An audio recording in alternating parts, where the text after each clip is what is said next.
பிரதீப் சர்க்கார் இயக்கிய ஃபரிநீதா படத்துல நடித்த போது தனக்கு கிடைத்த அனுபவத்தை பற்றி வித்யா பாலன் மனம் திறந்து பேசியிருக்காங்க.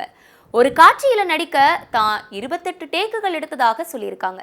வித்யா பாலனின் பாலிவுட் திரையுலக வாழ்க்கை ஃபரிநீதா படத்துடன் தொடங்கியது. இந்த படம் ஜூன் 10, 2005 அன்று வெளியிடப்பட்டது. சரத்சந்திர சட்டோபாத்யாய் எழுதிய பெங்காலி நாவலான ஃபரிநீதாயை அடிப்படையாக கொண்டது இந்த படம். சஞ்சய் தத் மற்றும் சைஃப் அலி கான் ஆகியோர் முக்கிய வேடங்கள்ல நடித்தனர். பிரதீப் சர்க்கார் இயக்கிய இந்த படம் 20 ஆண்டுகளுக்கு பிறகு வருகிற 29ஆம் தேதி ரிலீஸ் ஆக இருக்கு.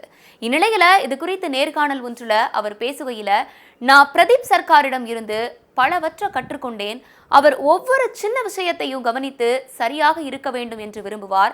தேவைப்பட்டால் 100 டேக்குகள் கூட எடுக்கிறார்.